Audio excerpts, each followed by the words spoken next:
This is Joe Mullings with The Other Side.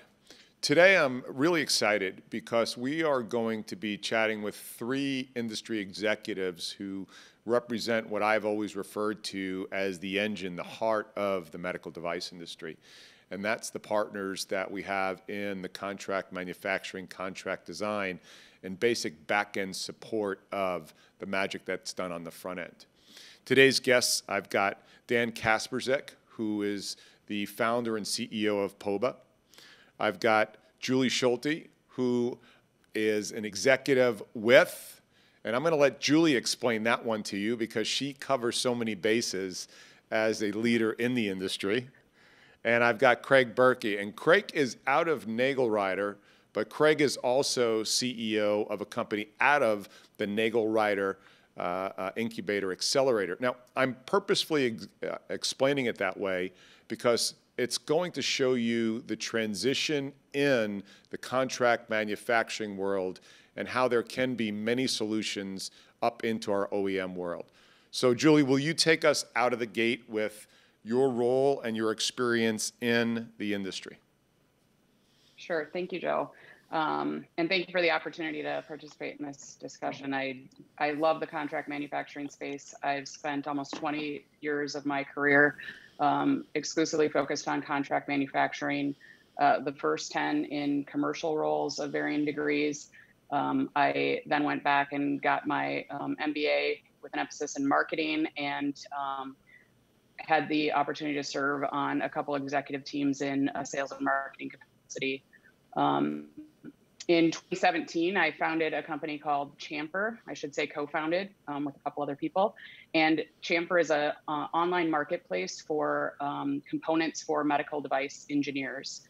And what we're trying to do with that is increase access to low volume components at the early stages of product development so that engineers can innovate faster. Simultaneously, I helped co-found engineering product development and manufacturing consultancy, Meraki Medical. We were focused on interventional and bioelectronics. In September of last year, we joined Viant Medical, which is one of the world leading contract manufacturers for the medical device space.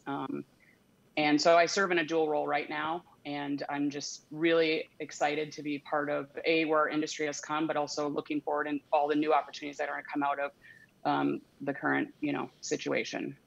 Awesome. And I did tell you it was complicated. but it's very appropriate for the world of work where it's emerging to. Dan, will you explain POBA and your background as well? Sure. Thanks for the opportunity. And yeah, my name is Dan Kasprzyk, currently President and CEO of POBA Medical. We're a contract manufacturing balloon supplier, really supporting the entire medical device industry from interventional to surgical, wide range of balloon applications that we're currently involved with, and also have recently founded a company called Kasprzyk Medical and also Simple Surgical. So we've been able to incubate some technologies from POBA and are actively pushing these Medtech device-based companies forward. And Dan, you were the founder of Machine Solutions. I was the founder of Machine Solutions, and many, many years ago, I helped a friend start a company called Vascular Solutions, which was a tiny little Minneapolis company years ago. That's now part of a much bigger entity. Yeah. So again, serial entrepreneur, creating great value into the medtech industry and making a difference. And for those that don't know Machine Solutions, it probably was one of the core pillars of allowing the stent and the stent delivery system business to have such success. And then Craig Berky. Craig, with Nagelrider, but also a property that is in Nagelrider itself. So for the audience, so they can understand, explain both. Yeah, Nagelrider is we're a contract engineering manufacturing company. We service the medical device community, all aspects of it. We go from, vascular intervention to robotics to neurovascular to structural heart. So we're anywhere there's devices within the medical device community. We have two internal companies that we've incubated, Poseidon Medical and EMBA. And they're both vascular technologies. One's a neurovascular, the other's a peripheral vascular technology. And I think that's what differentiates Nagelreuter from most other contract manufacturers, is that we truly have a full suite of capabilities, and we want to be a true full service provider, from upfront, from fundraising, staffing, all the way to commercialization. And I think that's kind of the front and the back end are where most contract manufacturers kind of fall off. They want to play in that middle, in the design, the components, the assembly. But when it comes to commercialization, they kind of defer that to their clients. And when it comes up front fundraising and marketing, they kind of defer that out too. Got it. Okay, so we got the lineup here, and I've got a couple questions I want to shoot to the panel. And Julie, we'll start out with you on the first one. So we're in a COVID world, in the middle of it right now. And even pre-COVID, the expectation of the contract manufacturing and contract design market, or the partnership, is projected to be north of $317 billion by 2026, with a compounded annual growth at 12.4% over the next 7 years. And this is probably going to be even more accelerated because of the losses that have occurred from the large players, the primary players and secondaries, with the COVID pandemic and the pent-up demand, because healthcare doesn't go away and sick people don't go away. So how do you see this potentially revealing itself to the contract manufacturing world over the next 12 to 24 months, and what adjustments might have to be made from the CM side?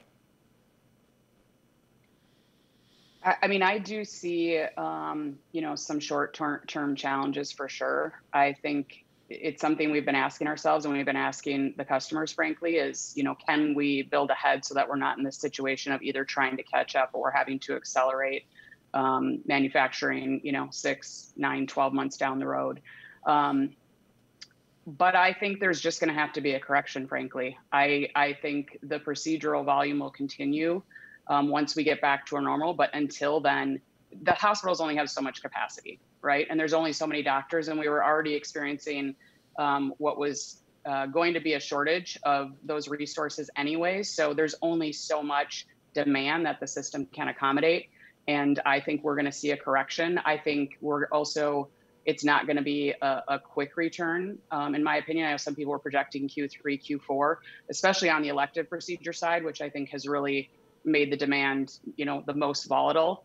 The people that are going in for those procedures are going to be very selective for a significant period of time, even post-vaccine. So I think it's not going to be, a hockey stick. It's going to be some bumps, and the system's just going to have to correct itself. And you're interesting because on the chamfer side, it's a on-demand model in regards to, hey, we've got a great potential partnership with certain suppliers that can get you a device in 12 to 24 hours off the shelf in order for you to iterate through a design process. That's a different model than the supply chain of turning out 4 million swabs to a COVID-centric environment. So that model is a challenge, and the dynamics with that deserve different thoughts. Danny, on your side, Absolutely. You're a specialty balloon manufacturer in a number of areas as well. How does this re-entry affect your business from both the small volume and the large volume? What are you thinking about as an executive? Well, I've really, I think we talked when we first came on the air about the value that you've been able to see in the Mullings Group, and we haven't missed a work hour. Our clean room has been going full steam. We fortunately had production business. Where we've taken the biggest hit is in the R&D area, where our early stage customers have just they seem to have paused. I mean, some have canceled, but I think for the most part, I've bet on a comeback, and I certainly hope it's going to come back. It doesn't have to be a hockey stick, but we've added resources. We're looking to build our engineering team. We actually landed a assembly project to assemble COVID kits. So we're assembling 10,000 kits a month for testing for the antibodies to COVID. So and it just found us. It was a company here in Flagstaff called TGen, and they're doing lots of genomics and genomic testing. And their supplier told them 6 months, and we delivered the kits in 3 days. Wow. So we secured that business. I think the nervous part is the R&D stuff. I mean that's the core of POBA. I mean we partnered with Chamfer. I don't know what number, but early on. And the goal was to come up with ways. We believe in the model, but also believe that we can generate, some key contacts in that early stage that then allow us to develop customized balloon technologies. But that part has slowed dramatically. Some of our bigger customers have gone to 3-day production weeks, which is alarming. But I think to Julie's point, the demand is just not out there yet. So 3 days worth of production versus 5, it'll have an impact. I mean, I've only heard it from a few customers, but for the most part, my biggest concern right now is the R&D stuff. And I've bet through resources and staffing and investing in capital equipment. We've invested hundreds of thousands of dollars into capital equipment with the anticipation that these R&D projects are going to come back strong at some point. So if not, we're going to have a fire sale on capital equipment if anybody's interested. I don't want to let this one thing go by, because this is the beauty of the well-developed, well-designed contract manufacturing players. How do you pivot into a 3-day delivery response on that COVID scenario versus months? How does that happen in an organization? I mean, I think some of it is willingness to say yes. I mean, I think some of it has to do with the fact that their suppliers were telling them 6 months. We just halted balloon production for a few days and shifted all of our assemblers over to assembling 10,000 kits. And now we've got a consistent order of 10,000 kits a month for the next who knows how many months. And it's not a big dollar project, but for us it felt like a great opportunity to utilize our class 100,000 clean room and our assembly team to realign them in a way that allowed them to build and assemble these kits for TGen. So I think it's more just, sometimes people, we were never at home working. So maybe the suppliers they were dealing with were spread out, and for them, they could literally walk their supplies across the parking lot to us, and we could get everything set up in the clean room and assemble the kits. So it was a very fortunate situation for both of us. And, we've held our workforce in tow throughout this experience. But I think, to answer your question, I think it was just, listening to, it's similar to, customers that come to contract manufacturers for nitinol or balloons or whatever. I mean, I think if you're not willing to turn a proposal over in 24 hours or 48 hours, you're going to have a hard time engaging with that specific customer. And many people in this space that become billion-dollar entities just are slower moving. Yeah. Craig, Dan had mentioned the early stage technologies and the R&D side. With both Poseidon and Emba, you already have a inertia going, yet NagelRider is renowned for being super fast and super responsive and very unique technologies. What are you watching, and how are you transitioning in and out of the yet to be defined next 9 months?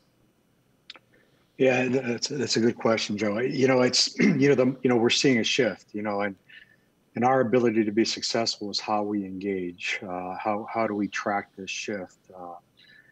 Going into COVID, there was a push on the ventilator side. We were, any PPE type work we were looking at. So we were adjusting, looking at those opportunities strategically. We had to see if it was a black swan, if it was something that was going to be short term. And we made some smart decisions not to engage. And right now, it's really kind of how do we get back on track, with the R&D side. A lot of what Dan mentioned, our business, the hallmark of our business is the R&D side, the early upfront. And we're just seeing a pause. I mean, there's a pause in the market. The pause is due to uncertainty. It's uncertainty of the market. Elective surgeries, Julie mentioned that. We're seeing, we have customers that are they're not mission critical devices, so they're elective. And it's now moving forward. It's finding, the opportunities that are going to withstand, withstand the storm out there, and are investable. I mean, at the end of the day, your customer is only good as they're funding their cash flow. So what we're trying to do is really, filter through to who we really think is a fundable opportunity, a fundable program, and really engage those. And we're looking to invest. I mean, we have funds available, and if we think they're the right opportunity, if we think it's going to meet market needs that we see, that we're going to make that investment too. There's an old term, when there's blood in the streets, Dan. I think that was Buffett who said it. That's when you buy. And there's clearly blood in the streets right now and opportunities abroad. Are there any specific markets that you were keeping your eyes on pre-COVID through your lens, and now you've taken off the table, or you're doubling down on as an entrepreneur and a thought leader in that space, in the interventional balloon delivery space? No, we haven't really taken our foot off the gas in any specific area. I think, like Craig said, the early stuff has just been hit ultra hard, whether you're structural heart or your energy delivery or your neurovascular or work from home or work at home. I mean, it's having a major impact on the ability of these engineers and founders to push their ideas forward. And for us, it hasn't really impacted us from the standpoint of we've shifted to certain markets. I mean, I think we've tried to stay focused to the fact that, I mean, our specialty is in balloons, and we've continued to invest in capital equipment to allow us to produce both the early stage R&D as well as the, securing long-term production customers. Because without a production customer, I mean, my screen would probably be blank for this other side discussion, because we wouldn't have survived without a production order that we landed in February. So, sometimes you get lucky, and a lot of pieces fell into place for us to land production business to the tune of 50,000 balloons. But without production, the R&D stuff, it screeching halt, cancellation. I mean, all the stuff. But market specific, I think all the markets. I mean, one of the hottest markets that we see right now is women's health and ENT. And those are two underserved markets over the course of the last 10 years or 15 years, where the focus was on cardiovascular and peripheral vascular and structural heart. Those areas are still moving, but the areas where it seemed, and then I would also put GI in there as well. So in the emerging market, those are the areas that GI in the emerging market with women's health and ENT. GI, women's health, and then ENT. So I think those areas is where really we're, if we're looking at how do we change our technology, or how do we adapt our technology, it's how do we deliver large balloons? How do we deliver compliant balloons? How can we customize the shapes of balloons that are used for occlusion, and integration of technologies within or onto the balloons that companies are going to look for as they really challenge the design of energy delivery or sensor delivery technology. So those are the areas I think that but that was before COVID too. So I can't really pinpoint that it was a COVID situation, but I had a lot more times where I wasn't dealing with an early stage customer, other than a couple chamfer orders that would come in over the course of time. But it sort of gave us a chance to focus on really getting that, giving the attention to that specific multinational production business that we have, and then just hoping like hell that they don't start canceling orders. Mm-hmm. Mm-hmm. Yeah. Julie, you're a serial entrepreneur, but you're also a seasoned exec in the medtech industry. As you look at this, and again, I don't want to call it recovery. I just want to see a transition, because I don't think a recovery infers back to normal. As an executive leader, are we in first inning or second inning or later innings? And how do you pivot and lead your workforce who right now may flex up or down based upon needs somewhere up the supply chain?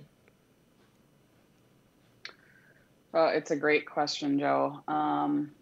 I mean, I think everybody's asking the same question. I saw the unemployment stats come out this morning. It's like the opposite of what people are thinking, right? I mean, like I said earlier, I think things are just really volatile right now. And I've actually had a slightly different experience than Craig and Dan on the R&D side. I mean, we did see a lull for, the first 4 to 8 weeks, but I think whether traffic or deal flow is down, which is certainly true, the people that are already funded and have milestones and a timeline to hit it are asking to go faster and harder. And so the people that are engaging are pretty serious and committed to making decisions and converting quickly. I think the whole ecosystem has to change, not just because of the pandemic, but, we've had several case studies, if you will, where the global ecosystem is not connected to work efficiently and effectively. And so when I think about not just for Champer, but even, contract manufacturers or R&D businesses, it's like, how do you stay tapped in and stay relevant when things shut down in the physical world, right? And how do you get access to information quickly? I mean, I think the reason Dan and his team was able to respond is because it's a cultural thing and it's a mindset, but it's also the size of the organization. And the bigger you become and the bigger the ecosystem is, it's just tougher and tougher to translate that efficiently. And so obviously it's no secret that I'm passionate about digital, but I think it's because I've seen the inefficiencies in the systems, the inefficiencies to connect the dots with in the supply and demand world, but also for the engineers. And it all translates to how we're having to work right now, which is, remote and disparate, and communication is changing. And all of that has to be considered for the future, not just because of the pandemic, but because we're getting bigger, because we're driving costs out of the system, because the resources aren't there, like I mentioned earlier, in the hospital setting to even respond to the demand. So it's just this was already in motion, but I think it's really gonna accelerate, the digitization of everything, if you will. Agreed. Craig, Nagelrider has an interesting model on its talent pool as you flex in and out. I've been in the facility. It's incredibly impressive, as well as the talent, what yourself and Brett and the team have done there. What are you doing in regards to talent on demand, and making sure that as things flex, you don't lose top talent because they're either on a shortened week, furloughed, or afraid of what's going to happen in a contract manufacturing, contract design world? Yeah, I mean, good point. What we're doing is we're investing internally. So, when you mentioned earlier about blood in the water, blood on the streets, we took it as an opportunity to invest back into the company and to maintain these critical resources and fund our internal programs. What it does is it retains that talent. It stimulates them. I mean, it's mind candy. It's, we're able to grow our business. This isn't a good time for anybody, but again, we're looking at how do we make this pandemic a positive internal. And what we're looking at, it gives us time to pause. It gives us time to reflect. It gives us time to plan, where in the past, we're just so busy, and it's like, well, you just don't stop to really manage your business. We all think we are, but when you have an effect that we've had, it gives us time just to take an introspective look at the business. And what we're able to do is see what's important to the business. What opportunities, what technologies we have. I think, Dan mentioned that he made a substantial investment into CapEx. We did the same. We're kicking off probably close to $300,000 of capital equipment to improve our capabilities. And again, we're taking advantage of this downturn in the market. I think Julie's mentioned that, we're going to have an upside. I agree with her. I don't think it's a hockey stick. I think it's slow. I think it's Q1, Q2 of 21. We're going to start to see it really start to come back. I think it's going to be tough sledding for the rest of the year. And so we're just in the position of that internal investment. Got it. Okay, so 3 parts to the next question. Jot these down, and I'm going to go around the horn on this last part of the session. So first question is, with the pandemic, it's clear that we're going to have a change in centers of care. We have to, right? Whether hospitals get decentralized, ambulatory service centers, and how that care is sort of delegated out, and whatever else that ends up being in centers of care. Two is we've got a 174% difference year over year in EBITDA margins to hospitals down. That means CapEx is going to take it on the chin. So what does that mean to the business in general? And are you making disposables in that area? And what are your forethoughts on that? And then finally, the entire world has gone virtual. And we just found out RSNA, which is the biggest show in Medtech in Chicago, is now going to be virtual. We all have seen each other at the MDM show in Anaheim. That is the belle of the ball show. What does that look like this upcoming season, if it even goes off? And then how are you going to pivot as a business owner to address that?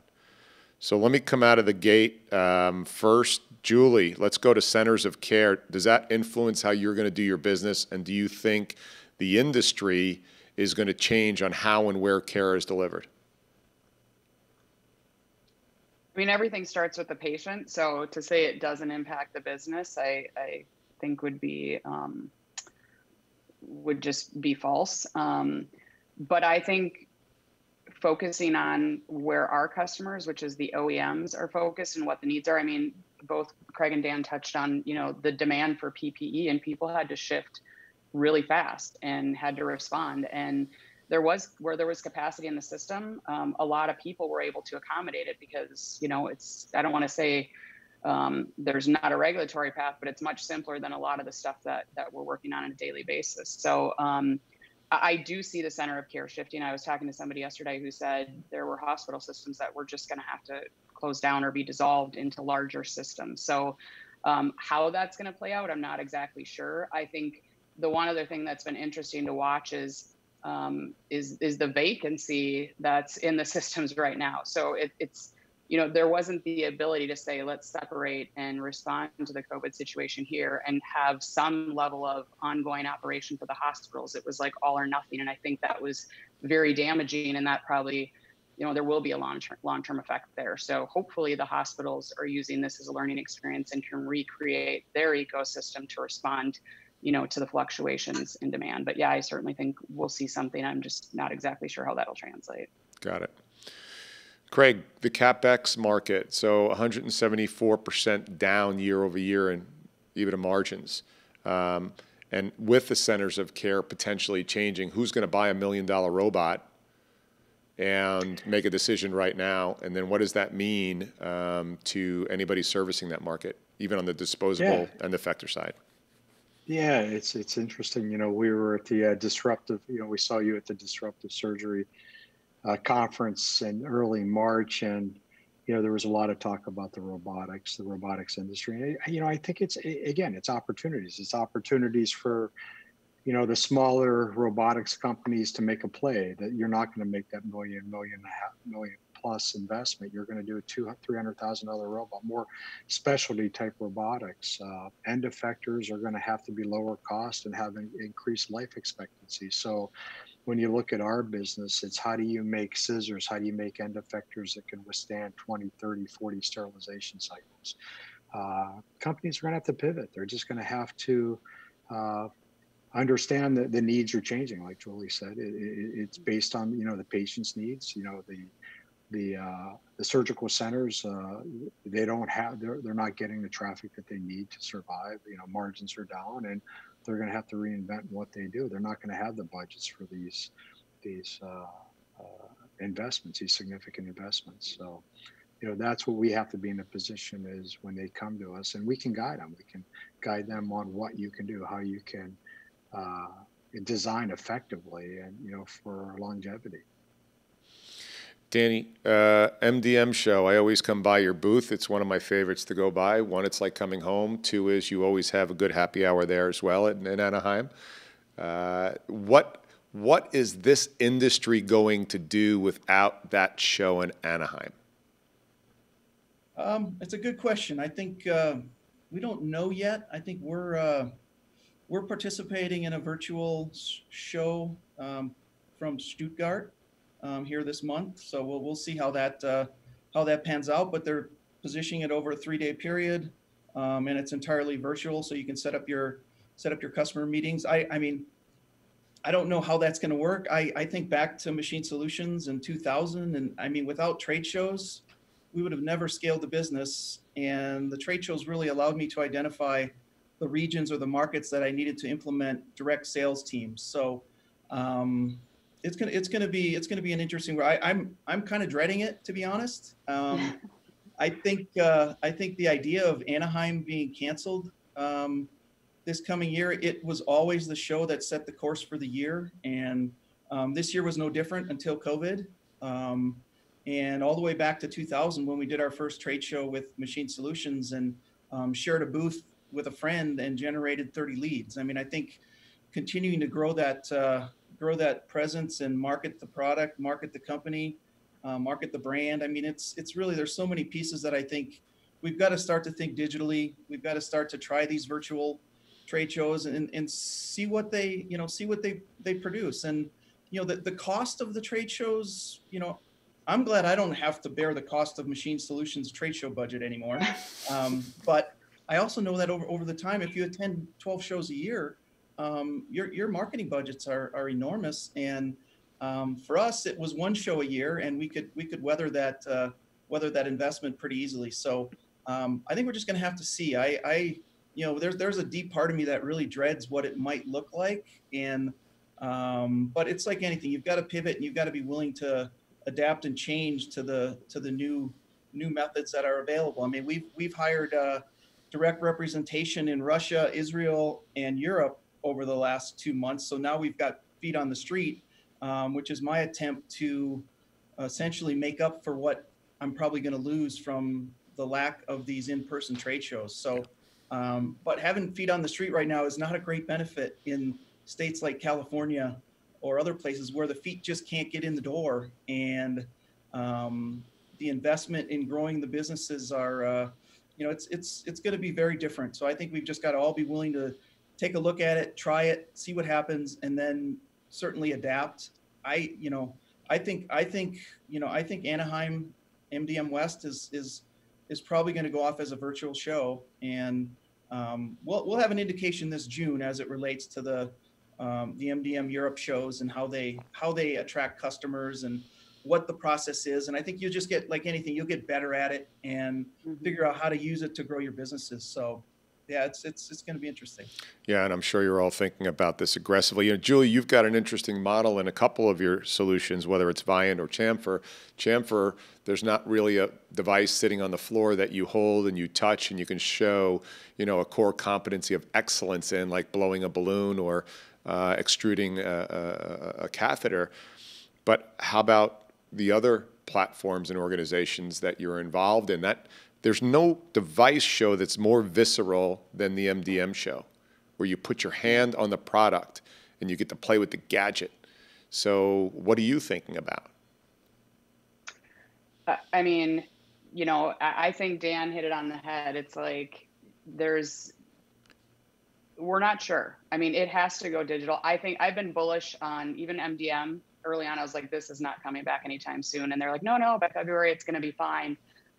So we started thinking early on exactly what you said. We had that conversation yesterday with our R&D guys. They're like, I think Zoom, and this type of interaction has actually had some unintended benefits. Like when you get in a room and people are on their cell phones and they're late for the meeting or they cancel, it sort of you're taken for granted that you've got that face-to-face time up to this point. Now it's like, this is treasured and people are more accessible and you're looking right at each other and you're paying attention and you're more engaged, but you physically either can't touch the device or manipulate it. So we've talked about things like videos, showing it in a use case, doing virtual tours, showing more of the processes online. I think a lot of the industry has been reluctant to do things like that. And some people have just embraced it, like, Dan and others. And now you're going to see more of that, so it's like, how do you make yourself stand out? How do you engage your customers? Maybe you ship samples and they're holding them while you're holding them while you're doing the virtual meeting. But, I'm thinking about something Craig said, and he said it's allowed us to pause. And I feel like that's true across the board in all of the businesses, the conversations is instead of just plowing ahead and not thinking about things, you know, whether this, hopefully this is the only pandemic we experience for the next 100 years, but just again, you know, the amount of people, the amount of cost, I don't think you're going to be able to walk away from this and see those trade-offs and not adjust accordingly. Yeah. And so I'm pausing, I'm thinking, I really think digital, like I said earlier, will be accelerated in all facets. I think trade show attendance was trending down anyways. MDM last year was amazing. It was almost like people just wanted to get back together and have a party, and that'll probably happen at some point. But I just think for efficiency's sake, as the world becomes more global and, you know, there's more people involved in the supply chain, you have to start doing things digitally. Yeah, agreed. Well, this has been fascinating, team. I appreciate you taking time out. Again, to me, always the contract manufacturing world is the engine to the medical device industry, of which we love so much. I'm wishing you all well. I'm here to brainstorm with you. I've got some ideas on trade shows, so let's connect on those. And I'm wishing you all the best for the balance of the year and thereforth. So again, Julie, Dan, Craig, be well. Thank you. So this has been Joe Mullings with my contract manufacturing family from the other side.